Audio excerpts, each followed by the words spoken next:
said it yesterday, say it again today. Astronomy versus lunch.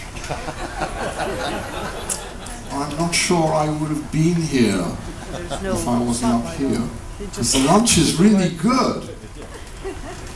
I like the lunch. What's the topic today? More. Death of stars. Death Star. Yes, I'm sure there's someone here that wants me to talk about the Death Star. I'm sorry to say we're not talking about this one. We are going to be talking about other things. Anybody know why stars die? They run out of fuel. Damn, he knew. Yes, they run out of fuel. What's a star? This will show you a little sequence. We have a sun-like star over there. It is now growing. It is entering the red giant phase. As it gets bigger,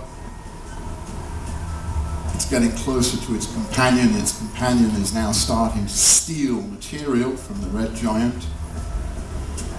And that material has gone into a circular motion around it. It is heating up. And as it's heated up to very high temperatures, it's starting to emit X-rays from the poles at 90 degrees to the accretion disk. That disk is called the accretion disk. And this process will continue. Now eventually that red giant is going to lose enough mass that it's going to start shrinking again. And you'll see that in just a second. And then this process will cease. And there, that's gone off to a white dwarf, and this is stable. So that's the process, but really speed it up. It will take millions of years to do that. This process, 100,000 million years that you're looking at now. So as we're coming in from the outside, there's Saturn with its rings, there's Jupiter. Now we're looking at the inner planets, Mars, Earth, Mercury behind. Mercury's just been engulfed. Gone. There's Venus. Venus is gone. There's Earth, scorching. Earth is gone. Mars is roasting.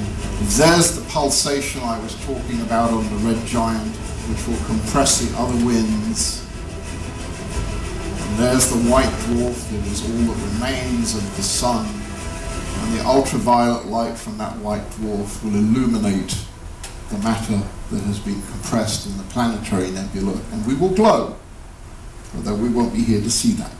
Now, near-Earth supernova. Here I have good news and bad news. What do you want first, the bad news or the good news? You want the bad news? You sure you want the bad news, or do you want the good news? Good news. You want the good news? Yeah. Sorry, I set it up to give you the bad news first. So you're going to get the bad news. So if there's a nearby supernova, that is less than 50 light years away from us, we're in trouble. Now I have more good news. Would you like the more good news? Yeah. Good. What a wonderful audience you are. You're so receptive. The closest candidate that's been identified right now to go supernova is 150 light years away. If you want to look for it, it's in Pegasus. It's there on the diagram.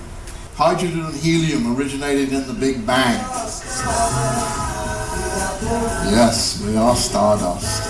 Cosmic rays will produce lithium, beryllium, and boron. In small stars, we have carbon, nitrogen, oxygen, neon, and sulfur. The larger stars are responsible for all the elements colored in yellow, and the blue ones come from the supernova. So if it wasn't for this cycle, this life and death cycle of stars, we would not be here. I think that's remarkable. But gravity defines the end of a star. It's all gravity. I have a talk on gravity. Fascinating talk. Hope we get to it. Well, probably will, because we're going to be at sea for the next 2 weeks, right?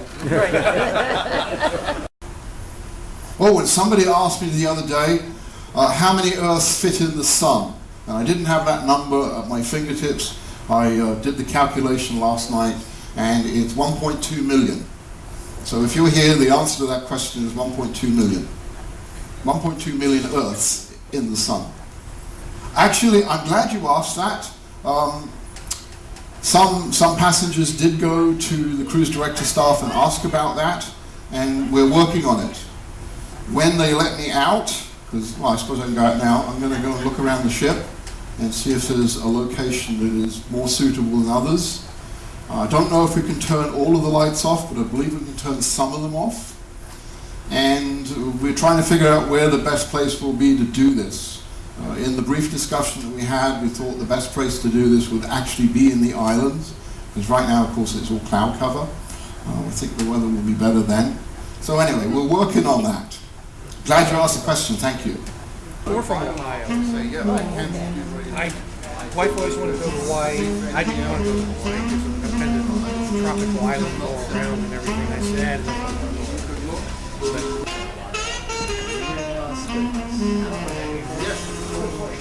Was this movie now? Then take out the clothes and twice a month, and I like that.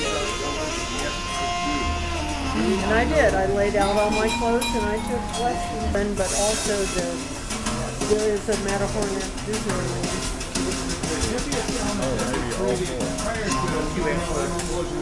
Yeah.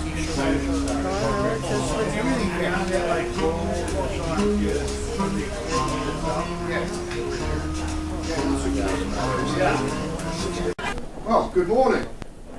We're going to learn about how to speak dog.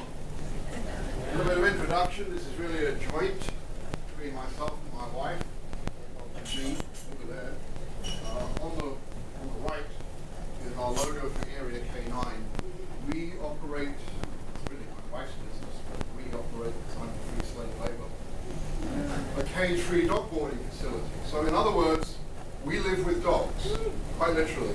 They're in our house, they're in our bedroom, they're everywhere we are, we cook with them. We don't cook them, but we do cook with them.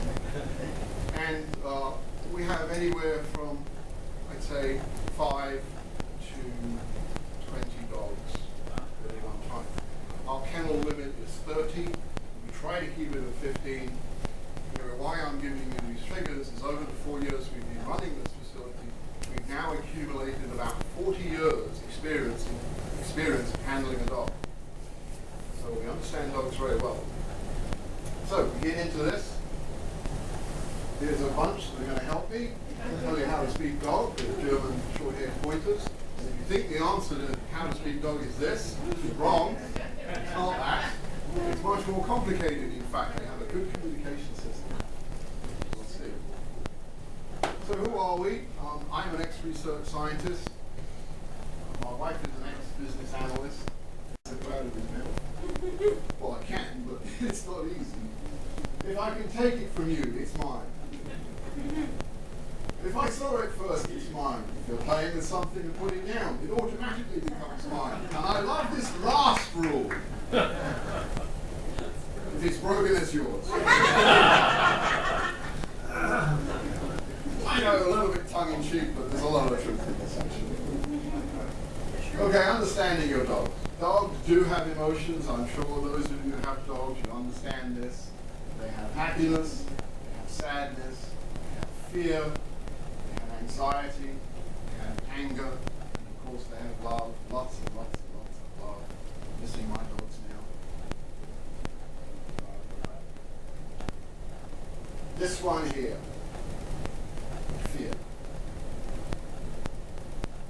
That emotion there, on this side, fear. Small dogs, like Yorkshire Terriers, seem to not have fear. They seem to have another emotion, basically called death wish. Yes, it is. We, one of them shook off the stress and then they're back to play. I see that very, very frequently. Stress with fear.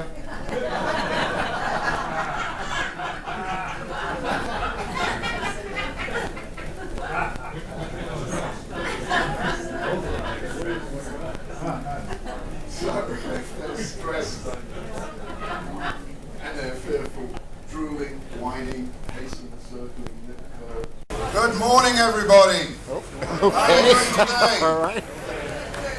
Excellent. Who was here for the last lecture? Oh, you are to be commended. 2 lectures in a row. Such inquiring minds. That was a great lecture, wasn't it? We've got some wonderful lectures on this ship. I know I perhaps shouldn't be saying that because I'm giving some of them. But they really are some good quality lectures here. I love listening to the other lecturer when I have the opportunity. Today, we're talking about galaxies.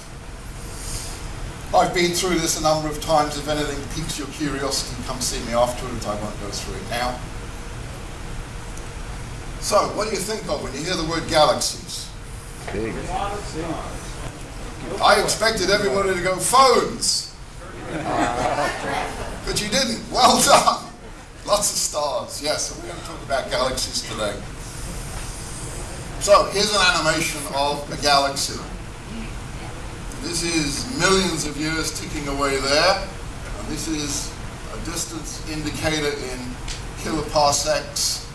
Multiply it by 3 to get to light years. You can see it's a very, very big structure. Essentially, it rotates, and millions of years are ticking by as we're watching this.